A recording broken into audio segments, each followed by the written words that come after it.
I was not paid to kill him. I did it. I shoot him myself to free myself. I did not pay them. No, nobody sent me to kill him. He offended me. He's killing my family because he want to kill me. That's why I go for him. I do it for vengeance. I never do it before, but just for me to free, because I'm not free if the boy is alive. You may not know this, but the man you just listened to was one of the most feared killers in Ebira land, Kogi State, Nigeria. The name his parents gave him was Abubakar Abdul Karim, but on the street, he was known by many nicknames, notably Ijo Boy and Ijogbon, which was translated to mean someone who likes trouble. However, out of all these titles, the only one that struck fear into the hearts of people, and even the police, was his status as the Commandant General of all the political thugs in Ebira land. This is the chilling story of Abubakar Abdul Karim, a vicious assassin who signed his own death warrant after giving his life to Christ.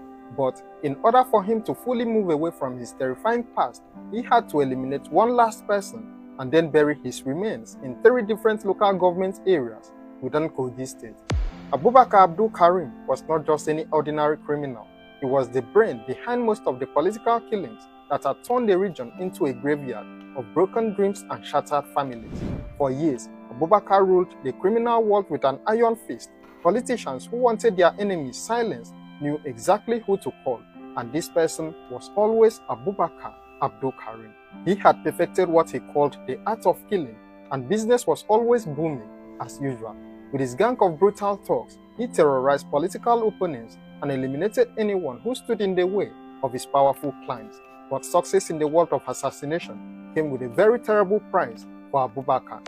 He had killed so many people that he lost count of the bodies. The ghosts of his victims haunted him day and night, making it impossible for him to find peace. Sleep became his enemy, and loneliness turned into torture as the faces of the dead appeared before him in the darkness. To cope with the constant torment, Abubakar turned to hard drugs. The chemicals numbed his mind and silenced the voices of his victims, but they could not wash away the blood on his hands. The Kogi State Police knew all about Abubakar and his deadly activities. For years, he had been a thorn in their flesh, always one step ahead of their investigations. Every time they got close to capturing him, he would vanish like smoke, leaving behind only death and destruction. His reputation grew with every successful kill, and soon he became untouchable. Politicians protected him because they needed his services, and the police struggled to build cases against someone who operated in the shadows and left no witnesses alive.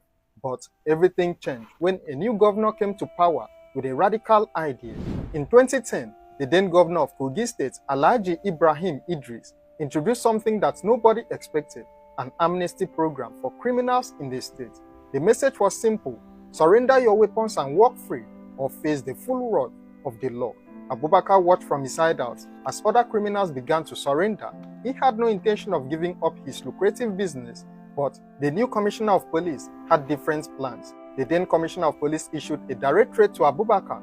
He told him to either join other criminals and surrender, or he would be declared wanted with a massive manhunt to follow.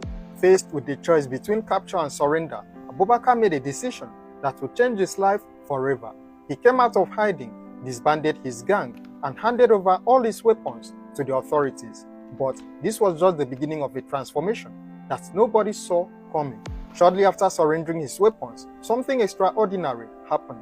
Abubakar was watching television when a program featuring the now deceased Prophet TB Joshua of the Synagogue Church of All Nations in Lagos caught his attention. The message of redemption and forgiveness touched something deep inside the hardened criminal. Driven by an unexplainable desire to change his life, Abubakar made a journey to Lagos that would shock everyone who knew him. At the church, he did the unthinkable. He openly confessed all his crimes and asked for deliverance from his dark past. The prophet prayed for him and conducted a deliverance service, and when Abubakar returned to Kogi State, he claimed to be a changed man. He embraced Christianity and tried to live a new life, leaving behind his days as the Commandant General of Death. However, the politicians who had used his services were not celebrating his transformation. They were absolutely terrified. The same politicians who had once paid Abubakar to eliminate their enemies now saw him as their biggest threat. A born-again assassin with detailed knowledge of their crimes was a ticking time bomb that could explode at any moment. They could not trust that his conversion was real, and they certainly could not risk him deciding to confess to their involvement in his past murders. The solution was simple but deadly. Abubakar had to disappear forever. The politicians reached out to another thug named Farouk Lawal and gave him a contract that would seal both of their fates. The mission was clear: eliminate Abubakar before he could expose their secrets. Farouk Lawal began his deadly assignment with the patience of a professional killer. He studied Abubakar's movements, learned his routines, and waited for the perfect moment to strike. But Abubakar was no ordinary target. He was a former assassin who understood the game better than most. When Abubakar first heard rumors that someone had put a bounty on his head, he thought it was just gossip. After all, he was now a changed man, trying to live peacefully. However, Farouk was about to prove that the past never truly dies. The first strike came without any warning.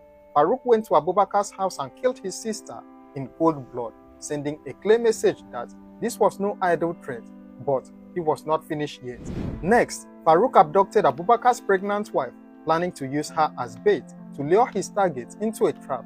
However, Abubakar's former gang members, who were still loyal to their old leader, managed to rescue her before Farouk could carry out his plan. After the attacks on his family, Abubakar realized that his conversion meant nothing to those who wanted him dead. His Christian faith told him to forgive, but his survival instincts screamed for revenge. In the end, the old Abubakar made the final decision. He decided that to protect himself and his family, he had to eliminate Farouk before Farouk eliminated him. Using all the skills that had made him the most feared assassin in Ebira land, Abubakar tracked down his would-be killer. When he found Farouk, there was no mercy, no hesitation, and no witnesses. Abubakar eliminated his enemy with the same cold efficiency that had made him famous. But this time, he took an extra step that would seal his own fate. To ensure that Farouk could never be found, Abubakar cut the body into 3 pieces and buried each part in a different local government area across Kogi State. It was such a gruesome end to a deadly game of cat and mouse. Kill somebody in Okene local government, dump the corpse in Adavi local government, come and bury the head in Okene local government. These are 3 local governments. I believe that he must have a link before he come to Okene. That is my concern. After disposing of Farouk's body, Abubakar knew that his days in Kogi State were over. He fled to Port Harcourt in Rivers State, hoping to disappear into the crowded city and start afresh. Unfortunately, the police had learned about his latest skill, and this time, there would be no escape. They launched a nationwide manhunt that reached every corner of Nigeria, determined to bring the former Commandant General to justice. With excellent detective work and determination, the police tracked Abubakar to Port Harcourt and arrested him. The man, who had once been untouchable, was finally in custody, and his reign of terror was officially over. Back in Kogi State, Abubakar found himself in a familiar situation. He was facing interrogation by the same police force that had haunted him for years. But this time, he had no gang to protect him and also no way to run to. During questioning, Abubakar led the police to the 3 different locations where he had buried Farouk's remains. The police recovered all the remains and then took him into custody, pending legal proceedings and his eventual conviction. This marked the end of one of the most notorious criminal careers in Kogi State history. What do you think about this incredible story of crime, conviction, and consequence? Share your thoughts in the comments below, and don't forget to like, share, and subscribe to this channel for more true crime stories. Thank you for watching.